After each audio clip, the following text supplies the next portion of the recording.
सीधा मुद्दे पर आते हैं। आज की इस चर्चा में हम 51 शक्तिपीठों की उस बेहद प्राचीन और रहस्यमयी उत्पत्ति को खंगालने वाले हैं। ये सिर्फ कुछ भौगोलिक स्थान नहीं है, बल्कि ब्रह्मांडीय शक्ति, चरम अहंकार और एक ऐसे दर्दनाक प्रेम की दास्तां है जिसने हमारी दुनिया के पूरे आध्यात्मिक ढांचे को हमेशा के लिए बदल कर रख दिया। तो चलिए, बिना किसी देरी के शुरू करते हैं। अब सोचने वाली बात यह है कि आखिर कैसे एक पिता के अहंकार और एक ब्रह्मांडीय त्रासदी ने धरती के सबसे पवित्र तीर्थस्थलों का निर्माण कर दिया। आइए गहराई से समझते हैं कि कैसे एक पुराने पारिवारिक विवाद ने उन पवित्र जगहों की नींव रखी जिन्हें आज लाखों लोग पूजते हैं। ये महज एक कहानी नहीं है, बल्कि ये दिखाती है कि कैसे प्यार, गुस्सा और अहंकार ने मिलकर पूरी सृष्टि को हिला डाला था। भाग 1, देवी सती का जन्म। तो कहानी शुरू होती है राजा दक्ष प्रजापति से। देखा जाए तो उनके पास सब कुछ था, लेकिन फिर भी मन में एक बेचैनी थी। अपने परिवार का रुतबा और बढ़ाने के लिए उन्होंने एक सर्वशक्तिशाली बेटी की चाह में घोर तपस्या शुरू कर दी, और उनकी ये प्रार्थना सुनी भी गई। साक्षात आदि ब्रह्मांडीय ऊर्जा देवी आद्या ने उनकी पुकार सुनी और सती के रूप में उनके घर जन्म लिया। बचपन से ही सती के चमत्कारों ने सबको हैरत में डाल दिया था, और आगे चलकर ब्रह्मा जी की सलाह पर उनका विवाह साक्षात आदि पुरुष भगवान शिव के साथ संपन्न हुआ। भाग 2, संघर्ष के बीच।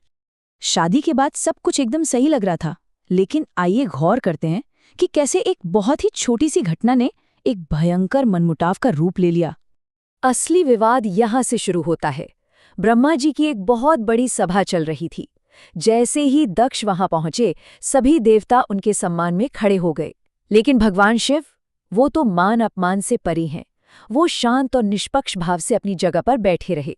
दक्ष को ये बात बिल्कुल हजम नहीं हुई। उन्हें लगा ये उनका घोर अपमान है, और बस यहीं से उनके मन में शिव के प्रति नफरत और बदले की आग भड़क उठी। भाग 3, राम की परीक्षा। खैर, उधर कैलाश पर्वत पर एक अलग ही कहानी चल रही थी। दक्ष के इस गुस्से से बिल्कुल बेखबर सती के मन में एक नई ही उलझन पैदा हो रही थी। दरअसल सती को ये समझ नहीं आ रहा था कि उनके पति यानी साक्षात भगवान शिव हमेशा राम राम का जाप क्यों करते रहते हैं। एक दिन उन्होंने देखा कि राम वन में अपनी पत्नी सीता के वियोग में एक साधारण इंसान की तरह भटक रहे हैं। इसे देखकर सती के मन में राम के भगवान होने पर शक पैदा हो गया, और इसी शक को दूर करने के लिए उन्होंने दंडक वन में देवी सीता का रूप धारण कर लिया, सीधे राम की परीक्षा लेने के लिए। लेकिन यहाँ जो हुआ वो वाकई चौंकाने वाला था।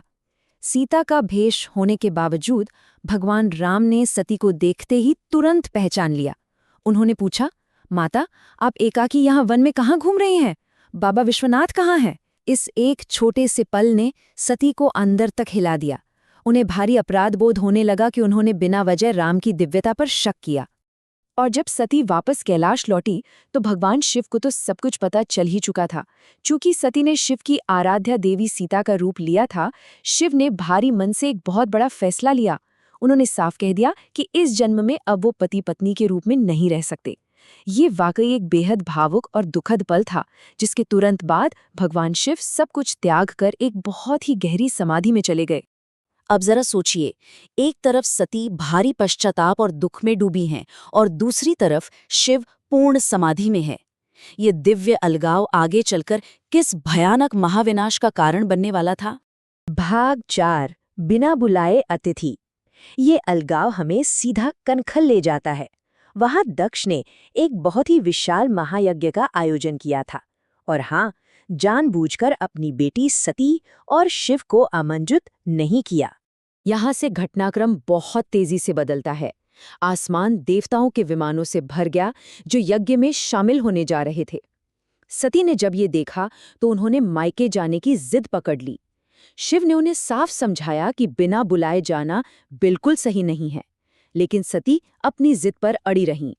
अंततः हार मानकर शिव ने अपने गण वीरभद्र को उनके साथ भेज दिया।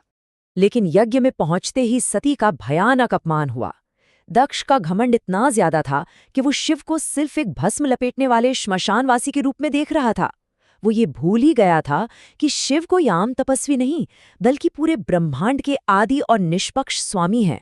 भाग 5 आहुति और ब्रह्मांडीय क्रोध। जब सती ने यज्ञ मंडप में देखा कि वहां हर एक देवता के लिए हिस्सा रखा गया है, लेकिन उनके पति शिव के लिए कोई स्थान नहीं है, तो उनका सारा दुख एक ऐसे क्रोध में बदल गया जो दुनिया मिटा सकता था।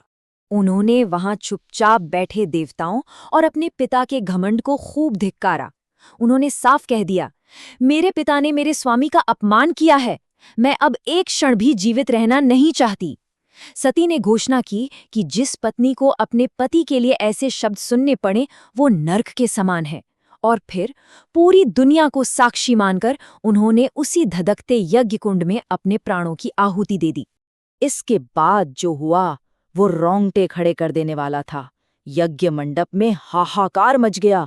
गुस्से से भरे वीरभद्र ने पलक झपकते ही यज्ञ को तहस नहस कर दिया और दक्ष का सिर धड़ से अलग कर दिया। और तभी सती के प्रेम और वियोग में तलपते भगवान शिव वहां एक प्रलयंकारी आंधी की तरह आ धमके।